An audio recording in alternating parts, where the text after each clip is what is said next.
अस्सलामुअलैकुम। सलीम बुखारी शो से मैं हूँ ज़ैनब जतोई, मेरे साथ मौजूद है सलीम बुखारी साहब। अस्सलाम वालेकुम। वालेकुम अस्सलाम। ज़ैनब कैसी हैं आप? मैं ठीक हूँ, आप कैसे हैं? मैं भी ठीक हूँ।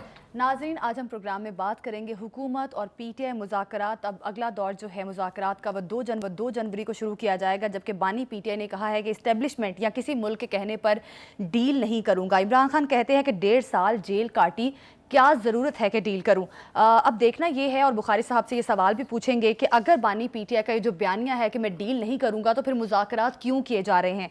इस पर हम प्रोग्राम में बात करेंगे, और साथ ही साथ बात करेंगे अफ़गान हुकूमत ने कहा है कि पाकिस्तान मुखालिफ पनाह गज़ीन हमारे मेहमान होंगे, ऐसे अस्करियत पसंदों को पनाह दी जाएगी और पनाह देने का सिलसिला आगे भी जारी रखा जाएगा। इस पर भी बुखारी साहब का हम तज्जिया लेंगे, और प्रोग्राम में बात करेंगे कुरम अमन मुआहदे में डेडलॉक ख़त्म होने का इम्कान। उमाइद्दीन जो हैं वो दस्तखत करने पर राज़ी हो गए हैं। कुरम एक हकीकी मसला है और इसका हल सूबाई हुकूमत के साथ साथ वफाकी हुकूमत का भी काम है। इस पर भी प्रोग्राम में हम बुखारी साहब का तज्जिया लेंगे। बुखारी साहब, सबसे पहले तो हुकूमत और में मुज़ाकरात का अगला दौर शुरू होने वाला है। पीटीआई ने अपने मुतालिबात भी आगे रख दिए हैं, लेकिन अभी जो बानी पीटीआई की स्टेटमेंट आ रही है कि मैं कोई डील नहीं करूँगा, ना तो गवर्नमेंट के साथ ना इस्टेब्लिशमेंट के साथ, तो फिर मुज़ाकरात के ज़ुमरे में किए जा रहे हैं अगर डील नहीं करनी तो। देखिए, सवाल आपका जितना सादा है जवाब इसका उतना आसान नहीं है, मुश्किल सवाल है जी। लेकिन हम ज़रा थोड़ा सा रिकॉल करना पड़ेगा। आज हम कोशिश ये करते हैं जी कि हम ये मुज़ाकरात के पीछे क्या माइंडसेट है, इसके क्या इम्कानात हैं, कामयाब होंगे नहीं होंगे, ठीक है, क्यों हो रहे हैं, क्या ऑब्जेक्टिव्स हैं, इन सारे के ऊपर बात करते हैं आज थोड़ा सा, ताकि हम अपने नाज़रीन को भी ये समझा पाएँ कि असल में ये सारा कुछ है क्या। देखिए, पहली बात तो ये है कि उनकी जो फेट है खान साहब की, वो डिफाइन होगी कि फैज़ हमीद का जो केस है जी, उसके अंदर क्या ये साबित कर पाती है प्रोसिक्यूशन के ये बगावत का केस था फौज के खिलाफ या नहीं। अच्छा, अगर ये साबित नहीं होता तो फिर तो 9 May is a simple case of violence, जिस तरह कहीं भी एहतजाज हो वहाँ वायलेंस होती है। अच्छा, ठीक लेकिन अगर जो बात मैंने कही है अगर वो कहीं साबित हो गई तो फिर तो खैर नहीं है। तो एक बात तो ये तय कर लें आप कि ये फेट डिसाइड करना कि क्या बानी पीटीआई अपनी पार्टी की क़यादत कर पाएंगे, क्या -1 फार्मूला जो है उसकी गुंजाइश बन रही है, जी, ये सारा कुछ जो है वो जुड़ा हुआ है एक दूसरी चीज़ों के साथ। जितनी भी डेवलपमेंट्स हो रही हैं ये सारी इस ऑब्जेक्टिव के साथ जुड़ी हुई हैं कि क्या पीटीआई -1 फार्मूला की तरफ बढ़ रही है, अच्छा, क्या हुकूमत अपनी इस कोशिश में कामयाब हो जाएगी, क्या लेफ्टिनेंट जनरल फैज़ हमीद का जो ट्रायल है जो फील्ड जनरल कोर्ट मार्शल हो रहा है जी, उसमें ये साबित हो पाता है कि नहीं कि जनाब ये फ़ौज के ख़िलाफ़ बगावत थी, ये आर्मी चीफ़ के ख़िलाफ़ बगावत थी। तो जैसा मैंने पहले कहा और हम अपने प्रोग्रामों में बताते भी रहे हैं कि ये जो कार्रवाई होती है फील्ड जनरल कोर्ट मार्शल की, ये हवा में उड़ते हुए तख़य्युलात पर नहीं होती, बिल्कुल, ना ये बग़ैर किसी जवाज़ की होती है। इसके लिए बड़ी कंक्रीट एविडेंस चाहिए होती है, बड़ा दस्तावेज़ाती सबूत चाहिए होते हैं। करेक्ट, ये चार्जशीट ही नहीं होता जिसके ऊपर इल्ज़ाम हो। जब चार्जशीट की स्टेज आ जाती है तो इसका मतलब ये है कि ये आपको अज्यूम करना पड़ेगा कि एविडेंस मौजूद है, बिल्कुल, केस की नौयत जो है वो संगीन है, अब उसका रिजल्ट आना बाकी है। दूसरी तरफ हम ये देखते हैं कि ये जो कोर्ट मार्शल का ट्रायल होता है ये बहुत इनडेफिनेट पीरियड के लिए नहीं चलता है। इसकी इंक्वायरी स्टेज के ऊपर काफ़ी सारा काम मैं अगर कहूँ तो 75% काम हो चुका होता है, फिर चार्जशीट करने के बाद बाकी का 25% काम होता है जिसमें ज़्यादा देर नहीं लगती है। बिल्कुल, सो हमें ये एंटिसिपेट करना चाहिए कि किसी भी हफ्ते या शायद अगले महीने इस केस का नतीजा सामने आ जाएगा। ठीक, एक बात तो ये है। दूसरी बात ये है जो मैंने कहा -1 फार्मूला, हुकूमत की तो ये ख्वाहिश होगी, हुकूमत तो नहीं चाहती कि इमरान खान साहब जो है वो फ्री अडयाला जेल से बाहर निकले, अपनी पार्टी की क़यादत करे, हुकूमत को चलता करे और वज़ीर-ए-आज़म बन जाए। चाहेगी ये हुकूमत? बिल्कुल नहीं। लिहाजा इसके लिए वो क्या करेगी? क्या ऑप्शन है फिर हुकूमत उनके के पास ऑप्शन ये हैं कि जो मुकदमात उनके ऊपर कायम हैं उनमें से उनको सज़ा दिलवाएं। अच्छा, सज़ा के इम्कानात पहले से ज़्यादा रोशन है, क्योंकि जिस किस्म की अदलिया इनहेरिट की थी पीटीआई ने या छोड़ी थी पीछे, वो अदलिया अब नहीं है। ठीक, अब वहाँ पर 3 सीनियर मोस्ट जजेस के हाथ में कुछ भी नहीं है। वो सिर्फ केसेस फिक्स कर सकते हैं, डेट्स बना सकते हैं, बेंच बना सकते हैं। बाकी जो कॉन्स्टिट्यूशनल इश्यूज हैं उसके लिए कॉन्स्टिट्यूशनल बेंचेस बन गए हैं। ठीक, वो मामला उधर जाएगा और चुटकियों के हिसाब से जल्दी तय होगा। क्योंकि उनके पास और कोई काम ही नहीं है। ठीक है, लिहाजा ट्रायल के हवाले से हमें अब देखना है कि उनके ऊपर वो कौन से मुकदमात हैं जो खौफनाक नौयत के हैं।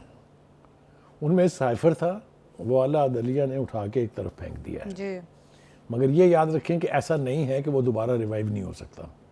अच्छा, मतलब बी तोशाखाना 1 अदालत ने फेंक दिया, नैब अपील में गई, वो केस भी मौजूद है और तोशाखाना 2 भी हो गया है। फॉरेन फंडिंग पिछले 10 साल से लटका हुआ है, फैसला ही नहीं होने दिया किसी ने, खौफनाक केस है। ठीक है, 9 मई बहुत खौफनाक केस है, 26 नवंबर बहुत खौफनाक केसेस हैं। क्यों? क्योंकि ये हैं स्टेट पर attack on A state. Islamabad पर जब आप चढ़ने के लिए दौड़ने के लिए इतने बड़े आते हैं, केसेस हैं, लेकिन बानी पीटीआई तो कह रहे हैं मैं तो हर केस लड़ूंगा।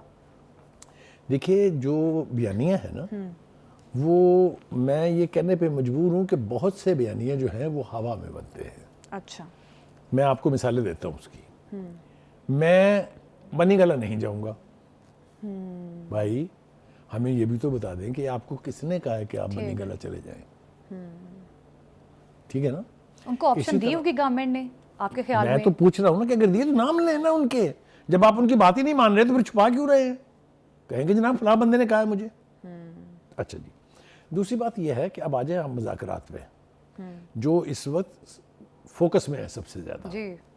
ये वही मुज़ाकरात है ना जो पीटीआई की लीडरशिप और बीटीआई के बानी ये कहा करते थे कि इन चोरों और इन डाकुओं से नहीं हो सकते। तो मैं आपसे पूछता हूँ, और मेरे सवाल अपने नाज़रीन से भी है कि भाई ये अचानक हुआ क्या जो आप मुज़ाकरात की टेबल पे ना सिर्फ आ गए बल्कि मिन्नतें कर रहे हैं हुकूमत की, कम से मुज़ाकरात कर लें खुदा के लिए, हमने कमेटी बना दी है, हमसे रब्ता करें। ये ऐसा ही है ना? बिल्कुल। ये जो इतना बड़ा यू टर्न है, कैपिटल यू, ये कैसे मुमकिन हुआ? अब मैं ले जाऊंगा आपको खींच के फिर उसी ट्रायल के ऊपर जिसका मैंने आपको अभी हवाला दिया है। जी ठीक, उसी आपको याद होगा कि 3 प्रेस कॉन्फ्रेंसेस इससे पहले डीजी आईएसपीआर कर चुके और वो ये बता चुके थे कि जिन लोगों ने 9 मई किया था उनके साथ ना बातचीत होगी ना कोई रियायत होगी। ये बात ठीक है ना? बिल्कुल ठीक है। जो आखिरी प्रेस रिलीज है उसके अंदर एक डेंजरस पार्ट है, वो ये है कि हम इसके मंसूबा साजों और सहूलतकारों को नहीं छोड़ेंगे, उनके साथ कोई रियायत नहीं होगी। अब आप मुझे बताइए, 9 मई आपने पहले कहा ये मेरे टाइगर्स ने देखा, आपने मुझे पकड़ा, मेरे टाइगर्स ने क्या किया, you took pride in it, is that right? और वीडियो पर है ना, ये सब कुछ हवा में नहीं है। जी जी जी। फिर आपने कहा if you will arrest me again they will do the worst.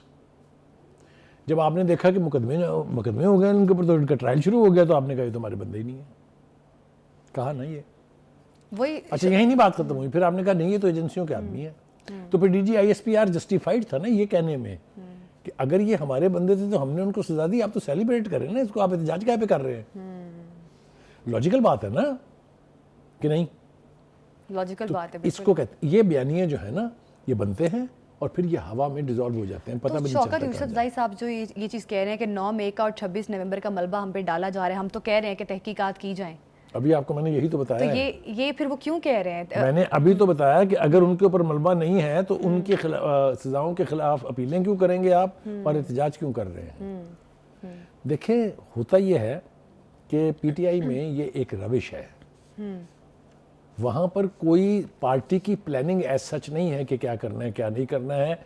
It all depend on which side of the bed the बानी हैज रिजन दैट डे। वो जो कह देते हैं उसके ऊपर वो चल, आंखें बंद करके कान बंद करके उस पर चल पड़ते हैं। बिल्कुल। उन्होंने 9 मई का, अगर आपको याद हो, बाकायदा उसकी वीडियो मौजूद है, जब वो ज़मान पाक में थे तो उन्होंने एक दिन पहले ये हदायत जारी की थी। ये नहीं हो सकता और ना पाकिस्तान में कभी हुआ है कि वन फाइन मॉर्निंग 40 जगह मिलिट्री एस्टेब्लिशमेंट के ऊपर अटैक हो जाए। बिल्कुल। और अगर आप ये कहना चाहेंगे हमारा उससे कोई ताल्लुक नहीं तो मुझे बताएं कौन मानेगा इसको? कोई भी नहीं मानेगा, जाहिर है। उससे पहले चले जाए, मैं उससे पहले ले जाता हूँ आपको। क्या आपको नहीं पता कि ज़मान पार्क के बाहर क्या होता रहा? क्या आपको नहीं पता कि गिलगित बल्तिस्तान की पुलिस जो है वो ज़मान पार्क के घर में मौजूद थी और पुलिस पंजाब की जब वहाँ गई तो उसके सामने वो बंदूकें तान के खड़े हो गए थे? क्या ये रियलिटी नहीं है? क्या कभी इससे पहले ये हुआ? क्या वहाँ पर रेंजर के ऊपर पेट्रोल बम नहीं फेंके गए? बिल्कुल। पुलिस के ऊपर नहीं फेंकेंगे। तो मैं ये पूछना चाहता हूं कि ये कौन लोग कर रहे थे अगर ये पीटीआई के नहीं थे, और अगर ये पीटीआई के थे तो उन पर मुकदमा क्यों नहीं बनने चाहिए, तो उनके ट्रायल क्यों नहीं होने चाहिए। एक बात। आगे चलते हैं। अदलिया, ख्याल ये था खान साहब का कि मुकदमे कायम होंगे और ये फिर उड़ जाएंगे जैसे माजी में होता रहा है। मैं उस अदलिया का अब तसव्वुर भी करने पर आमादा नहीं हूँ जिसने उस नौयत के गलीज बदनुमा फैसले किए हैं।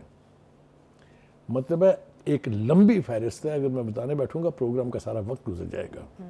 जिस जुडिशियल एक्टिविज्म का मुजाहरा खान साहब के इक़्तिदार में आने से पहले से शुरू हुआ, उनके इक़्तिदार के दौरान जारी रहा और बड़ी मुश्किल से उससे अब जाके निजात मिली है। चाहे वो साकिब निसार साहब थे, चाहे वो आसिफ सईद खोसा थे, चाहे वो गुलजार साहब थे, चाहे वो मदयाल साहब थे, आपके चहेते जो थे। इन सब ने जो मिसालें छोड़ी हैं वो कभी भी तारीख में प्रेसिडेंट के तौर पर इस्तेमाल नहीं होंगी। बिल्कुल। अब भी उनका ख्याल ये था, इस्लामाबाद हाई कोर्ट जो है वो आप देख लेना तो किस हद तक नहीं गई है, किस हद तक वो जा सकती थी, उन हदों को तो उन्होंने छू लिया है। अब चूंकि वहाँ जजेस की तादाद में भी इजाफा हो रहा है, अब चूंकि ऊपर भी चेंज आ गई है, अब चूंकि नया आईनी बेंचेस भी बन गए हुए हैं, तो अब वो खिलवाड़ नहीं होगा पीटीआई के लिए जो पहले होता रहा है। इसलिए ये सारी सूरत हाल, ज़मीनी हकायक जिसको कहते हैं ना, वो बदल गए हुए हैं। ठीक है, और उन बदले हुए हालात के तहत बहुत सारी एलाइड डेवलपमेंट्स ऐसी हो रही हैं। एक और तरफ मैं तवज्जो दिलाऊं अपने नाज़रीन के लिए, वो ये है कि उनका ख्याल ये था कि मौलाना फजल रहमान के साथ मिल के हम ईंट से ईंट बजा देंगे इनकी। ठीक है, आपको याद होगा वो नमाजें जो इन्होंने हाथ बांध के पीछे पड़ी हैं मौलाना साहब के कई दिनों तक, मतलब कई हफ्तों तक जी 26वीं तरमीम के हवाले से। और फिर उसके बाद भी उनकी तवक्का ये थी कि चूंकि ये जो बिल है ये मंजूर नहीं होना, जरदारी साहब ने दस्तखत नहीं किए हैं, तो इनके साथ मिलकर हम तारीख चलाएंगे। ये लास्ट ट्रम्प कार्ड था जेयूआई के हवाले से जी। वो हुकूमत जो है ना वो भी सोच के बैठी हुई है कि इनको कोई मौका देना नहीं है। उन्होंने बड़ी मुश्किल से ये कड़वी गोली निकली है इस बिल को मंजूर कराने की जरदारी साहब से, तमाम तर रिस्क लेके कि यूरोपीय यूनियन क्या कहेगी, FATF क्या कहेगी, अमेरिका और वेस्ट क्या कहेगा, ये बहुत बड़ा रिस्क है। लेकिन ये उम्मीदों पर पानी फिर गया है कि जो मौलाना इनके साथ किसी भी तारीख का हिस्सा बनेंगे, क्योंकि मौलाना साहब ने न सिर्फ इसका वेलकम किया है बल्कि उन्होंने खुले लफ्जों में कहा है कि हमारे मसाइल तुझी हुकूमत के साथ हल हो गए। बुखारी साहब, अभी हम बात भी कर रहे थे कि पीटीआई जो है वो 9 मई से मुतालिक आगे जाके फैज़ हमीद से मुतालिक बड़ा फैसला भी आ सकता है। उसके बाद शायद बानी पीटीआई के लिए भी मजीद मुश्किलात बढ़ सकती हैं। पीटीआई के तो एक ये एजेंडा है ना मुज़ाकरात का इनके पीछे कि हम शायद सज़ाओं से बच जाएँ। गवर्नमेंट का क्या एजेंडा है? गवर्नमेंट को मुज़ाकरात करना चाहती है, क्योंकि राना सनाउल्लाह साहब ने एक बड़ी दिलचस्प और बड़ी अहम स्टेटमेंट दी है। उन्होंने कहा कि नवाज शरीफ, बानी पीटीआई और जरदारी अगर मिलकर बैठ जाएं तो 70 साल का जो बहरान है उसे 70 दिन में ख़त्म किया जा सकता है। इसके बारे में एक मिसाल बनी हुई है कि ना नौमन तेल होगा ना राधा नाचेगी। अच्छा। ना ही तो ये तीन कभी मिलके बैठेंगे। अच्छा। क्योंकि बानी पीटीआई के पल्ले क्या रह जाएगा अगर उन्होंने इन चोरों डाकुओं के लीडरों के साथ बैठ के गुफ्तगू करनी है, तो आप मुझे बताएं ना क्या प्रेमिसेस रह जाएगा उसका। तो मुझे नहीं लगता कि ये होने जा रहा है। राना सनाउल्लाह क्यों मशवरा दे रहे हैं कि तीनों मिलके बैठें? देखें, हुकूमत चालाकी कर रही है। अच्छा। हुकूमत अपना पोस्चर ये रख रही है कि जनाब हम तो मुज़ाकरात के लिए तैयार हैं। ये करना चाहिए कि इंटेलिजेंट गवर्नमेंट को। तो ये हाउ कैन ए गवर्नमेंट से कि हम अपोजिशन के साथ बातचीत नहीं करेंगे? So they are maintaining that posture, लेकिन वो उनका सारा दारोमदार जो है वो उन केसेस पर है जिसके बात हम कर रहे थे शुरू में। देखिए, जो एक्ट है 9 मई का, ये हाई ट्रीजन है। अगर हाई ट्रीजन साबित हो जाता है तो उसके अंदर छोटी कोई सजा नहीं होती मैडम, जाहिर है। Is that right? ये बात अब उस तरफ बढ़ रही है। उसको अंडू करने के लिए थोड़ी सी लचक आई दिखाई देती है हमें पीटीआई में भी, पीटीआई की लीडरशिप के रवैये में भी और नहीं पीटीआई के भी। आपने देखा है कि वो फायर वर्क्स नहीं हो रहा अब। जी बिल्कुल, बानी पीटीआई की तरफ से कोई फायर वर्क्स नहीं हो रहा, जिससे ये लगता है कि शायद कोई ना कोई वर्केबल सोल्यूशन आ जाएगा। सो अब दो हकीकतें हमारे सामने हैं। एक ये कि क्या बानी पीटीआई का कोई सियासी मुस्तकबिल है? मैं जब सियासी मुस्तकबिल की बात करता हूं तो क्या he will ever be again prime minister of Pakistan? The answer is obvious. मेरा नहीं ख्याल कि जो मॉडल इस्तेमाल हो चुका हुआ है इस दफ़ा 2018 में, उसको दोबारा कोई रिस्क लेगा वो करने की, नॉट ओनली इमरान खान बल्कि किसी के बारे में भी। मुझे नहीं लगता कि एस्टेब्लिशमेंट और ख़ास तौर से मिलिट्री एस्टेब्लिशमेंट अब किसी को और गोद लेगी आइंदा कभी। अच्छा। वो इस पर इक्तफा करेगी कि जो मेन सियासी घोड़े हैं वो दौड़ते रहें, उनमें से किसी एक के पीछे आप हाथ रख लें, वो ठीक है। अपना बुत बना के अगर आप लाएंगे तो उसका नतीजा वही होगा जो पीटीआई के साथ मोहब्बत करने का उन्हें मिला है। ठीक, आप देखिए, मैंने पहले भी कहा था, आपने बड़ी अभी दुरुस्त बात की है कि जिस तरह से अभी पीटीआई के लोग हैं बड़े रिजर्व होकर स्टेटमेंट्स दे रहे हैं, गवर्नमेंट से रिलेटेड भी हैं, एस्टेब्लिशमेंट से भी। ये बड़ी बात है कि मुज़ाकरात होना और फ़रीक़ैन का सख्त बयानात से इज्तनाब करना।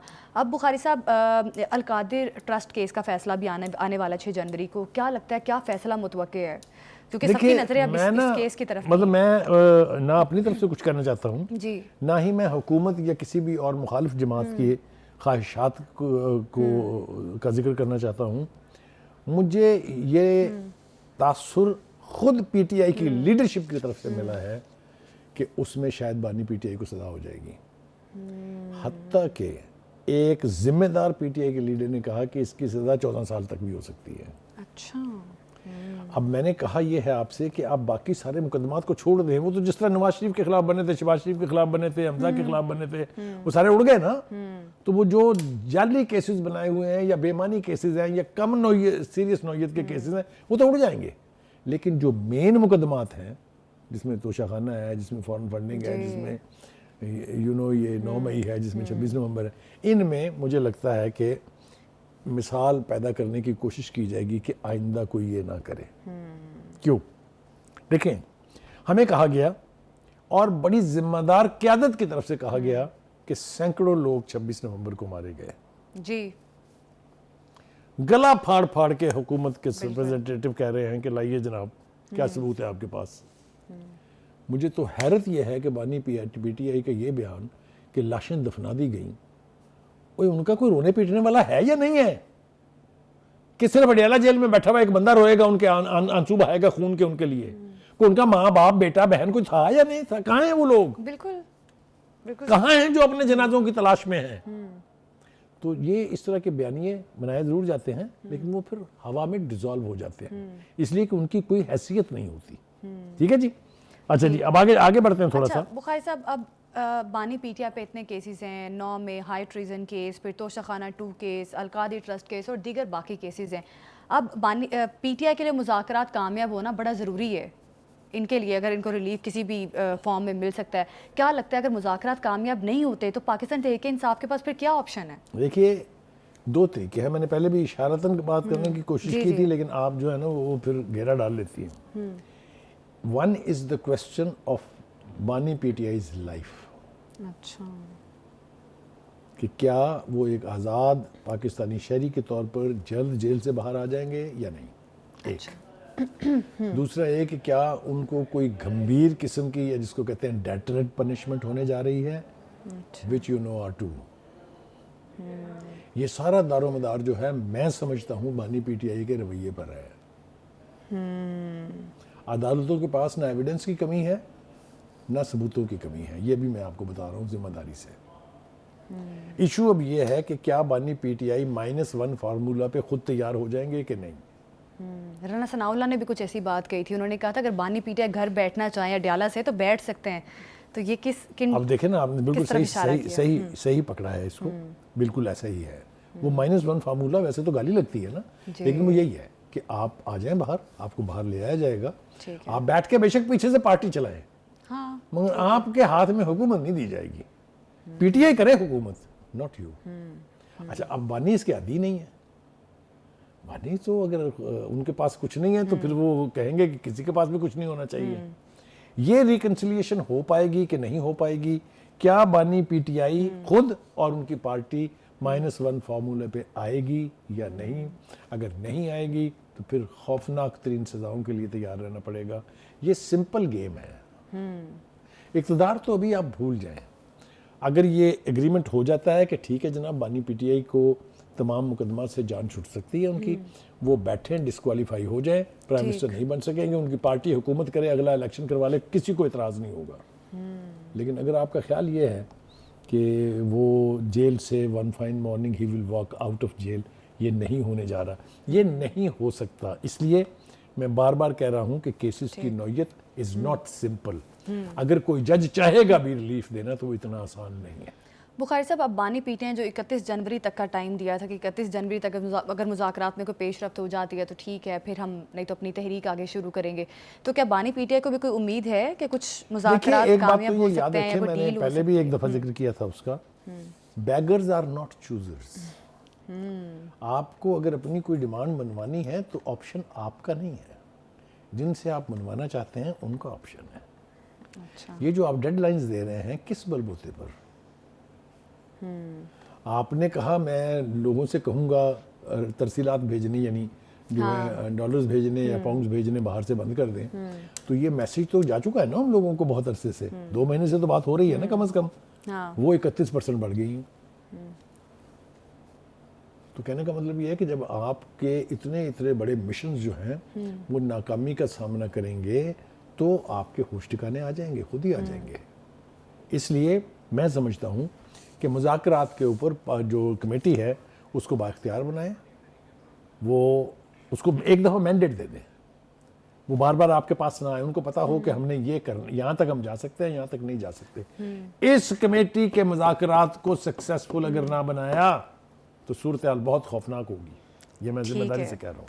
ठीक है, अब देखना ये है कि मुज़ाकरात किस तरह से और किस तरफ आगे बढ़ते हैं, क्योंकि जमात या किसी फ़र्द के लिए नहीं बल्कि पाकिस्तान के लिए मुज़ाकरात कर रहे हैं। इरफान सदीकी साहब का भी ये कहना है। अब गवर्नमेंट और पीटीआई के मुज़ाकरात जो 2 जनवरी को एक अगला दौर जो अगला मरहला शुरू होगा, उसमें पीटीआई किस हद तक कामयाब होती है और गवर्नमेंट जो है वो क्या करती है, ये देखना भी बाकी है। पाकिस्तान की जानिब से अफगानिस्तान के सरहदी इलाके में की जाने वाली मुबैना कार्रवाई के बाद एक बयान सामने आया है। अफगान हुकूमत की जानिब से कहा गया है कि पाकिस्तान मुखालिफ पनाह गज़ीन हमारे मेहमान हैं और आगे भी मेहमान ही रहेंगे। बुखारी साहब, अभी जिस किस्म की स्टेटमेंट अफगान हुकूमत की जानिब से जारी की गई है कि पाकिस्तान के मुखालिफ जो लोग होंगे उनको पनाह देंगे और वो उनके मेहमान होंगे, ये बहुत इंटेंस किस्म की स्टेटमेंट है। देखिए, पहली 2-3-4 बातें बहुत इंपॉर्टेंट है इस हवाले से। पहली बात तो ये है कि बिल्कुल ठीक है जनाब, आपके पास मेहमान है, आप उनकी मेहमानदारी करें, आप उनसे रिश्ते करें, आप करीबी रिश्तेदारी करें उनसे। हमारे गले तो ना डालें ना उन्हें। हमारे पास भी आपके 30 लाख मेहमान हैं, बिल्कुल, जो इसलिए यहाँ हैं कि वो डरते हैं कि वो वहाँ वापस जाएंगे तो आप उनको जान से मार देंगे। इसलिए यहाँ है ना, तो क्या उन्हें खुली छुट्टी दे दें कि आप अफगान बॉर्डर के ऊपर जाके तबाही मचा दें? बिल्कुल। किसकी जिम्मेदारी है मेहमानों को कंट्रोल करना? जो होस्ट गवर्नमेंट है। बिल्कुल। तो एक तो ये फलसफा जो है ना बिल्कुल बेमानी है, उनको काबू करना पड़ेगा उनको। और हम बार बार वार्निंग दे चुके हैं काबुल को कि अगर आप इनको लगाम नहीं डालेंगे तो फिर हम खुद डालेंगे। और चूंकि इतनी फ्रीक्वेंट वायलेशन हो रही थी बॉर्डर की कि Pakistan as a sovereign country अगर उसका रिस्पॉन्ड नहीं करे, ये हमारी वीकनेस है। तो मैं समझता हूँ ये बिल्कुल ठीक है। लेकिन एक और खौफनाक काम जिसकी तरफ इशारा करना जरूरी है वो ये है कि फिर से इनने वो ड्यूरेंट लाइन का कट्टा खोल दिया है जी। वो कहते हैं ये फर्जी सरहद है जी। यानी एक सरहद जो पाकिस्तान के वजूद से लेके आज तक कायम है वो फर्जी हो गई है। तो ये बड़ी खौफनाक बात है, ये छोटी बात नहीं है। इसलिए उनको इसकी इजाजत नहीं दी जा सकती। अगर वो हमारे इलाके में आके कार्रवाई करेंगे, हम उनको चेस करेंगे। ये as a sovereign country this is our right, they are nobody to tell us. मैंने आपको कहा कि आप उनको मेहमान रखना चाहते हैं, बिल्कुल रखें, मगर उनको काबू में रखें। बिल्कुल। मेहमान रखने का ये मतलब नहीं है। मुझे बहुत तकलीफ है इस बात पर कि जो अफगान हुकूमत है उसके जो दिफाई ज़राए हैं उन्होंने ओनरशिप ली है इस सारे वाक़यात की। यानी उनके इल्म में है कि इन्होंने यहाँ से बॉर्डर क्रॉस करके पाकिस्तान पे हमले किए हैं। हम यही कह रहे हैं ना उनसे कि आपने 2 जगह पे वायलेट किया इसलिए कि हमने आपको चेज करके आपको रोका पाकिस्तान के अंदर दोबारा मुदाखलत करने से, which is our sovereign right. कोई दुनिया की ताकत हमें इससे नहीं हटा सकती पीछे। तो कहने का मतलब ये है कि आप खाल में रहें। आप हमें याद है तारीख जो है ना, हम we are student of history, हमें याद है जब पाकिस्तान बन रहा था तो Afghanistan was the only country which opposed creation of Pakistan. ये तारीख है। बिल्कुल। हमने क्या किया? हमने सारी दुनिया की दुश्मनी मोल ली आपको बचाने की खातिर। जब अमेरिका आपकी जान को आया हुआ था, जब रूस आपकी जान को आया हुआ था, कौन खड़ा हुआ आपके साथ? पाकिस्तान खड़ा हो गया। हम खड़े हुए और अब आप हमें हमने अपने फौजियों की जानों के नजराने पेश किए, हमने सिविलियन पॉपुलेशन की बर्बादी कबूल की। आप हमें आज आंखें दिखाएंगे? मुझे तो इस बात पे बहुत हैरत है। मैं समझता हूं कि ये जो फॉरेन ऑफिस का स्टेटमेंट है हमारी तरफ से, it's a very mild statement.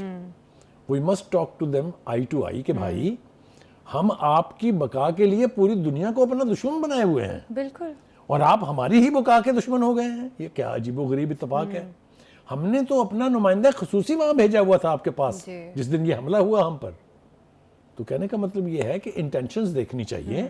Afghanistan is a landlock country, ये मेरी बात तवज्जो से सुने आप। इसके अगर रास्ते हम ना खोलें तो ये तो आप देखें सिवाय ईरान के कोई रास्ता नहीं है उनके पास दुनिया की तरफ। आप देखें शायद ज़रूरिया जो है जो लाइफलाइन होती है किसी कौम की, वो सब यहाँ से जाती है। आपका टोटल बिजनेस पाकिस्तान के साथ है, अफगान ट्रेड के तहत है, जिस भी रंग से है। हम ना हो तो आप कहाँ के हैं? और इसके बावजूद आप हमें बताएंगे कि जी आप हमारे बॉर्डर पर अटैक करेंगे या अटैक होने देंगे। तो ये तो कोई बात ही नहीं है। मैं समझता हूँ पाकिस्तान गवर्नमेंट को डिप्लोमेटिक चैनल्स के थ्रू काबुल गवर्नमेंट को ये बात बावर करानी चाहिए कि they have to respect our borders because we are respecting your borders. और अगर आप उनको खुला छोड़ेंगे तो फिर हमारे पास भी ये ऑप्शन मौजूद है कि हम 29 लाख महाजरीन को खुला छोड़ें कि वो आपके ईंट से ईंट बजा दें। Will that be fine? Will that be right? महाजरीन को कंट्रोल कर रहे हैं, पहले शुरू में आप ये कहते थे कि जी ये आपके लोग हैं, इन्हें आप ले जाएं यहाँ से। हमने कहा बिल्कुल ठीक है, ये हथियार फेंक दें, ये पाकिस्तान के कॉन्स्टिट्यूशन के साथ वफा निभाने का अहद करें, दे आर मोस्ट वेलकम। उन्होंने कहा ये तो हम नहीं करेंगे, तो हमारा कसूर तो नहीं है। We offered them an opportunity to come back. अगर वो नहीं आना चाहते, अगर वो असला उठाना चाहते हैं, तो जवाब भी तो उसी जबान में जाएगा। ये नहीं हो सकता कि एक सॉवरन स्टेट के खिलाफ जत्थे जो हैं वो ग्रुप बना के बॉर्डर्स पर हमलावर हो और हम उन्हें फूलों के हार पेश करें या चुप करके उन्हें कहें कर लो जी जो करना है। ये कहाँ होता है? ये तो दुनिया की बनाना रिपब्लिक में नहीं होता है। तो इसलिए मेरा ख्याल से इसके साथ जो है, देखिए मुझे इस बात का इदराक है, कतकलामी कर रहा हूँ आपकी, कि टीटीपी और अफगान गवर्नमेंट का रिश्ता मौजूद है, इसलिए कि टीटीपी ने अमेरिका के खिलाफ जहाद में उनका साथ दिया है। But that does not mean कि आप हमें खाने दौड़े। बिल्कुल, आप रखें उनके साथ, आप जो मर्जी करें, लेकिन हमने भी तो बहुत कंट्रीब्यूट किया है आपके लिए भाई।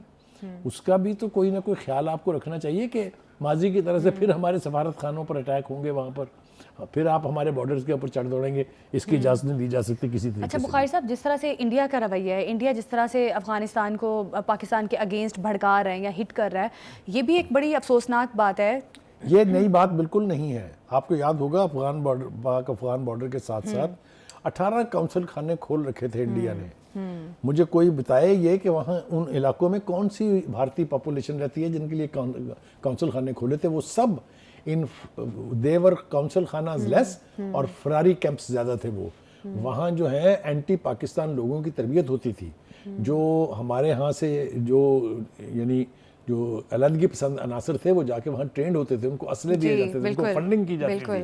कहने का मतलब है कि हिंदुस्तान से तो हम इसके अलावा कोई तवक्को नहीं रख सकते कि वो अज़ल से पाकिस्तान का दुश्मन है, लेकिन हम ये तवक्को जरूर रख सकते हैं कि अफगान हुकूमत को उनका टूल नहीं बनना चाहिए, उनके झांसे में नहीं आना चाहिए, इसलिए कि उनका मुफाद पाकिस्तान से ज़्यादा जुड़ा है बनिस्बत भारत के।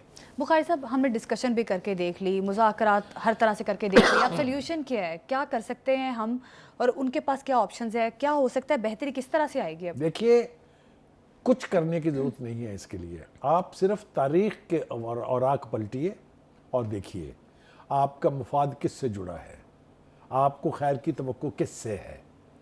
आप एक पड़ोसी मुल्क के तौर पर एक मुस्लिम मुल्क हैं, आप अपने एक मुस्लिम हमसाये के साथ जो मतलब है साइज़ के एतबार से आपसे बहुत बड़ा है और दीरीना ताल्लुकात हैं आपके, आप उसकी तरफ देखिए। आप वक्ती मुफाद की खातिर भारत जैसे मुल्क के यानी जो साजिशें उसका हिस्सा ना बने। पाकिस्तान के साथ बेहतरीन ताल्लुकात में ही सर्वाइवल है अफगान गवर्नमेंट की, और ख़ुद हमें उसका फ़ायदा ये पहुँचेगा कि अगर ताल्लुकात बेहतर हैं तो कम से कम इस बॉर्डर के ऊपर, ईस्ट की तरफ तो जो कुछ हो रहा है वो तो हमें पता है ना, लेकिन इस बॉर्डर के ऊपर अमन कायम होगा, डोसाइल बॉर्डर होगा जो हमेशा से था। तो इससे दोनों ही मुल्कों का मुफाद जो है उसको तकवीत मिलेगी। बुखारी साहब, पाकिस्तान ने जिस तरह से हम बात भी कर रहे थे कि पाकिस्तान ने हमेशा से तालिबान को सपोर्ट की है, इतने मुल्कों से दुश्मनी भी मोड़ ले ली लेकिन सपोर्ट करता रहा पाकिस्तान। इवन दोहा मुज़ाकरात में भी पाकिस्तान ने बड़ा सपोर्ट किया तालिबान को, लेकिन तालिबान का ये रवैया निहायत ही अफसोसनाक है और मेरा ख्याल है वो सारे एहसानात जो हैं वो भूल चुकी है। तकलीफ भी इसीलिए है, यानी जो दोहा के मुज़ाकरात थे उनका तसव्वुर भी मुमकिन नहीं था बगैर पाकिस्तान की मर्जी के। ट्रू, हमने पूरी दुनिया को कायल किया कि इनके साथ बैठ के बात करें। वो अलग बात है कि इन्होंने आखिर में जब बातचीत तय होने लगी, हल होने लगा, तो इन्होंने महसूस किया कि पाकिस्तान की अब जरूरत नहीं है, तो आखिरी मुज़ाकरात के राउंड में हम हिस्सा नहीं थे। तो ये एक रवायत है, इसको बदलना चाहिए का अफगान गवर्नमेंट को। ठीक। अच्छा बुखारी साहब, जो हम पाकिस्तानी डिप्लोमेट्स भी भेजे हैं वहाँ पे, उस बारे में आप क्या कहेंगे? क्या देखिए, हम तो हर कोशिश कर रहे हैं कि एक हमसाया मुल्क के साथ हमारे ताल्लुकात डोसाइल होने चाहिए। बिल्कुल, बेहतर ताल्लुकात की ख्वाहिश जो है वो कभी भी मुर्दा नहीं हुई पाकिस्तान में। हम आज भी चाह रहे हैं और अभी भी आप देखें पाकिस्तान हुकूमत ने फिर ऑफर किया उन्हें, बिल्कुल, कि जो हमारे बीच मिसअंडरस्टैंडिंग अगर है या कोई इश्यूज है तो let us sit together and resolve them. I think Kabul government should respond to this. अच्छा बुखारी साहब, अब तालिबान हुकूमत जो है खवारिज के मामले में किस तरह से उनको टाइट करना चाहती है, उन पर कोई पाबंदियां लगाना चाहती है? लगाना नहीं चाहती है, लेकिन लगानी बातों की हद तक है। हाँ, लगाना नहीं चाहती है, इसीलिए तो वो खुले हैं ना कि वो देखे बॉर्डर क्रॉस करने की इजाज़त जो है ये कोई मुल्क नहीं देता है। ये हमें समझ में आ रही है कि अगर वो बॉर्डर क्रॉस करके आके पाकिस्तान में कार्रवाई कर रहे हैं तो कनाइवत है वहाँ की हुकूमत की। बिल्कुल, यही हम उनसे कह रहे हैं कि इनको लगाम दें और बॉर्डर की लाइन जो है उसको रिस्पेक्ट करें। और बुखारी साहब, हमारी सिक्योरिटी फोर्सेस ने ये जिस तरह से बर वक्त कार्रवाई करके तमाम ये जो इनकी वहाँ पर बॉर्डर क्रॉस करने की कोशिशें थी वो नाकाम बनाई हैं। ये बहुत ज़रूरी था, इसलिए कि पाकिस्तान ना सिर्फ ये कि सॉवरेन मुल्क है, पाकिस्तान की मुसल्लह फ़ौज दुनिया की 5वीं बड़ी फ़ौज और बहुत ज़्यादा ट्रेंड एंड वॉर हार्डन फ़ौज है, मजाक नहीं है। तो मेरे ख्याल से अफगानिस्तान को लिबर्टी लेने की कोशिश नहीं करनी चाहिए और बैठ के मुज़ाकरात के जरिए मसाइल का हल करना। बिल्कुल, अफगानिस्तान को लिबर्टी नहीं लेनी चाहिए, हमारा हमसाया मुल्क है और मुज़ाकरात के जरिए ही मामलात को आगे बढ़ाना चाहिए। पुरम अमन मुआहदे में डेडलॉक ख़त्म होने के इम्कानात हैं। हुकूमती अरकान और नुमाइंदीन का पुरम जिरगा कल दोबारा मुनक़िद होगा और मसले का हल निकालने के लिए हवाले से काफ़ी पुरुमीद भी नज़र आ रहे हैं। बुखारी साहब, जिरगा अभी तक ताहाल कोई फ़ैसला नहीं कर सका, जो कुछ कुरम में हो रहा है, मामलात नहायत संगीनी की तरफ बढ़ते हुए नज़र आ रहे हैं।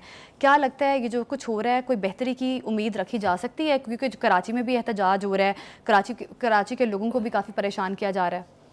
देखिए, पहली बात तो यह है कि चूँकि KPK की हुकूमत जो है वो अपने एहतजाज और इस्लामाबाद के पे हमलों में मसरूफ़ थी, इसलिए उनके पास टाइम ही नहीं था कि शुरू में ही इस मसले को हल करने की कोशिश की जाए। फोकस ही नहीं था उस तरफ। आप देखें ना कि पूरी PMLN और पीपल्स पार्टी की जो लीडरशिप है वो मुतालबा करती रही KPK गवर्नमेंट से कि गंडापुर साहब खुदा के वास्ते इधर चढ़ के दौड़ने की बजाय उधर देख लें, आपकी बड़ी मेहरबानी होगी। लेकिन उसके लिए उनके पास टाइम ही नहीं था। 4 दफ़ा वही सरसे में इस्लामाबाद पे हमलावर हो चुके, लेकिन वो यहाँ लाशें तलाश करते रहे, पड़ी हुई वहाँ थी 116 लाशें।